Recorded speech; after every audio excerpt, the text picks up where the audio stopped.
शालग्राम लक्षण। श्री कहा, अब मैं प्रसंगवश शालग्राम के लक्षण बतलाता हूँ। शालग्राम की शिला का बहुत ही अधिक महत्व है। शालग्राम की शिला के स्पर्श करने से करोड़ों जन्मों के अधो का नाश हो जाता है। शंख, चक्र, पद्म और गदा के धारण करने वाले भगवान का नाम केशव है। कमल, कौमुदी, चक्र और शंखधारी विभु का नाम नारायण है। चक्र, शंख, पद्म और गदा वाले श्री गदाधर का नाम माधव है। गदा, अब शंख और चक्र के धारण करने वाले गदाधर गोविंद अर्चना के योग्य है। पद्म, शंख और शत्रु की नाशक गदा के धारण करने वाले विष्णु के स्वरूप आपके लिए नमस्कार है। शंख, चक्र, अब्ज, गदा के सहित मधु दैत्य के शोधन करने वाली मूर्ति के लिए नमस्कार है। गदादि, शंख, अब्ज की मूर्ति त्रैविक्रम के लिए प्रणाम है। शारी कौमुदी अर्थात आर के संहिता कौमुद की गदा, पद्म और शंख वाले बामन मूर्ति वाले आपको नमस्कार है। चक्र, अब्ज, शंख और गदा वाले श्रीधर मूर्ति को नमस्कार है।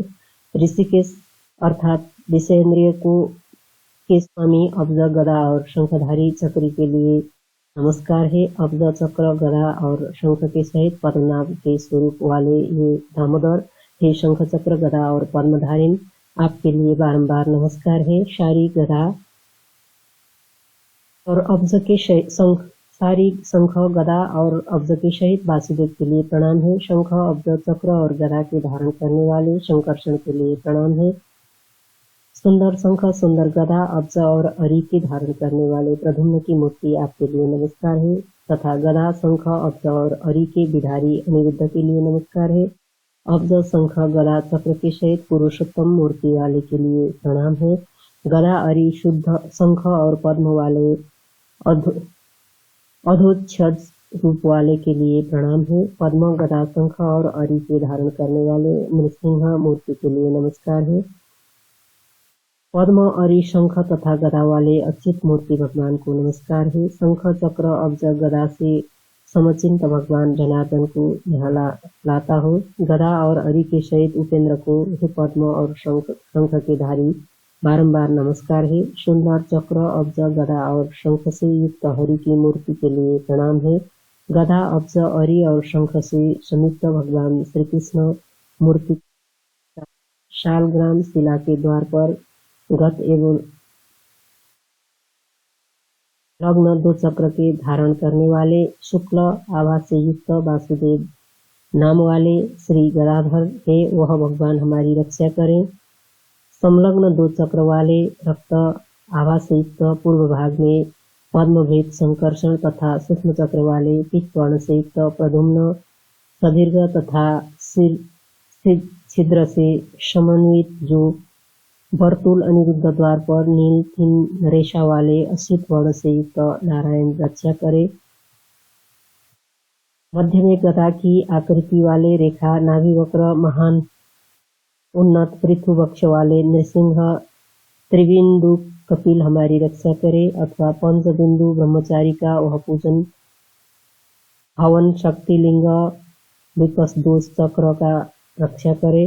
नील से युक्त स्थूल कुर्म मूर्ति बिंदुमान वर्तक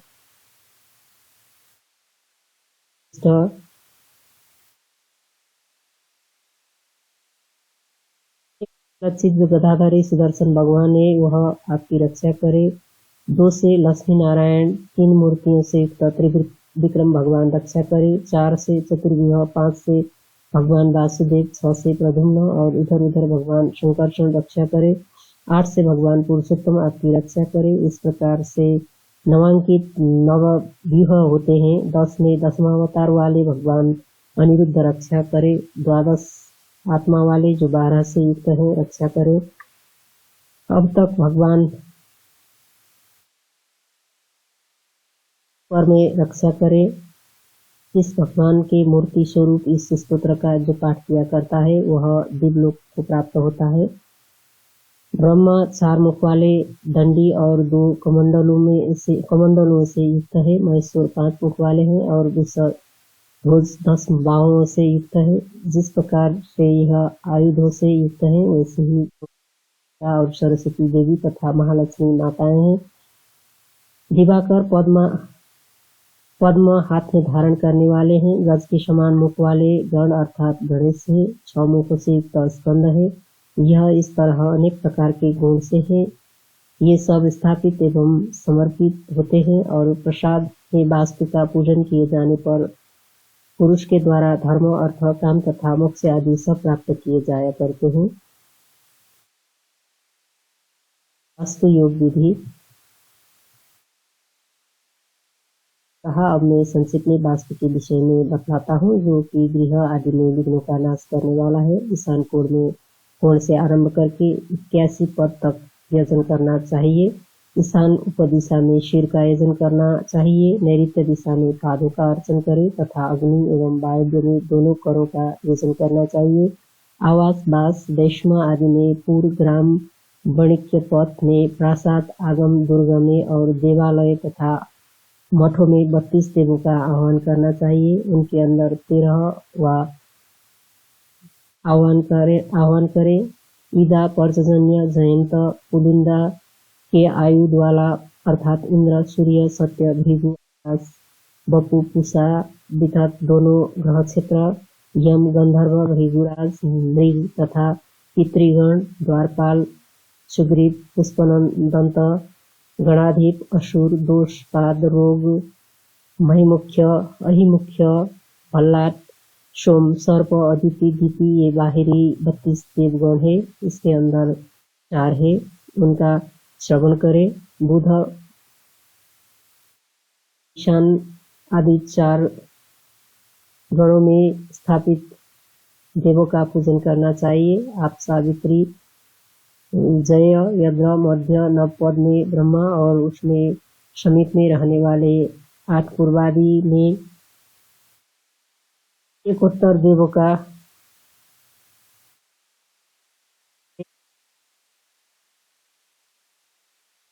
अयमा सविता विवस्वान विबुधाधिप मित्र राज्यलक्ष्मी पृथ्वी घर और 8वां आप वत्स है, जो ब्रह्मा के चारों ओर कहे गए हैं।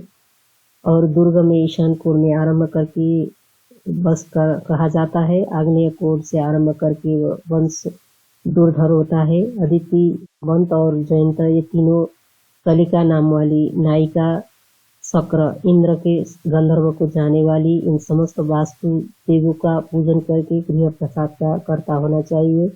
आगे सूरज यह करना चाहिए। आग्नेय दिशा में महानव रमोई घर रखना चाहिए।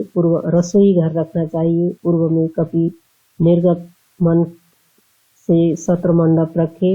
ऐशानी दिशा में पद से संयुक्त गंध एवं पुष्प का गृह रखना चाहिए।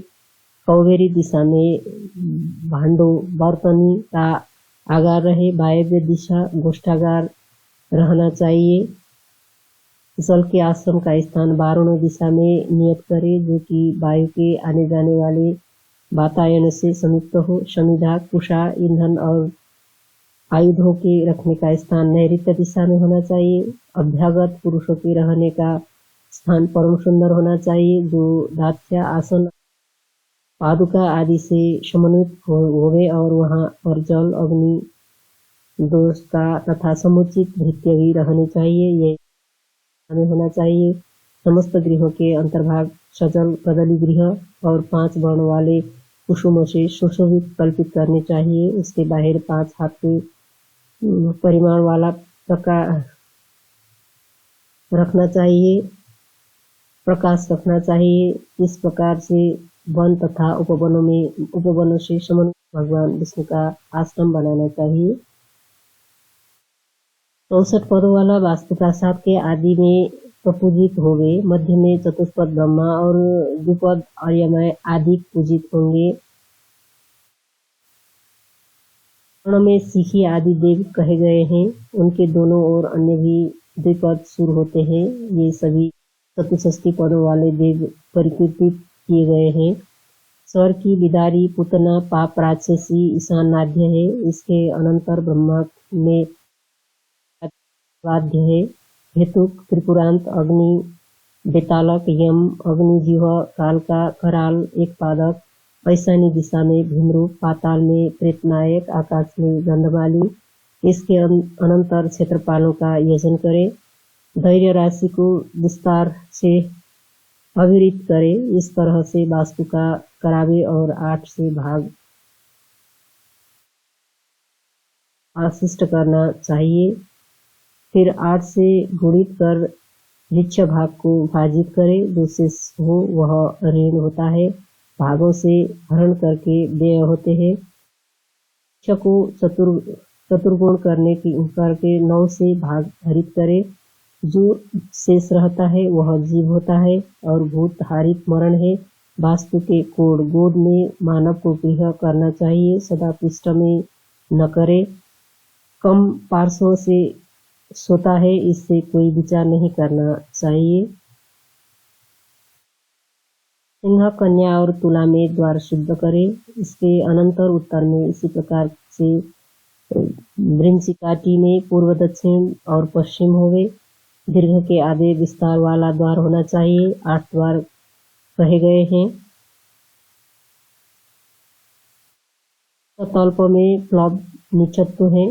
सर्प से सूत्र भाजन है। रौद्र से पुत्रहीनता होती है। दक्षिण में वीर्य का हनन करने वाला है। वरी दिशा में बाघ होता है। वायु दिशा में पुत्र का लाभ एवं सुतृप्ति प्रद है। धनत दिशा में मृत को पीड़ा देने वाला। तल में मंथन और रोग प्रद होता है। मृत से भय, मृतात्मा, संतान का मृत हो जाना, संतति का अभाग्य तथा बैरियों को देने वाला होता है। अथर्व में अर्थ की हानि, दुष्पद और पुत्र की मृत्यु देने वाला है। अब मैं पूर्वाद्वार उत्तर राजा वाले राद्रों को बतलाता हूँ। अग्नि का भय बहुत कन्याओं का होगा होना। धन तथा सम्मान प्रदान करने का हनन होना। रोग प्रद पूर्व में फल से द्वार अभिष्ट होता है। ईशान आदि में पूर्व होता है। आग्नेय आदि में दक्षिण, नैऋत्य आदि में पश्चिम और वायव्य आदि में उत्तर होता है। भाग में अष्टभाग करने पर द्वारों का फलाफल होता है। पूर्वार्ध में अश्वत्थ, पीपल, प्लब, पाखर, न्याग्रोध, बड़ और उदुम गुलर गृह का दाविन बहा गया है। ईशान में शालमली प्रसाद तथा गृह का पूजित होता हुआ विघ्नों का हरण करने वाला होता है।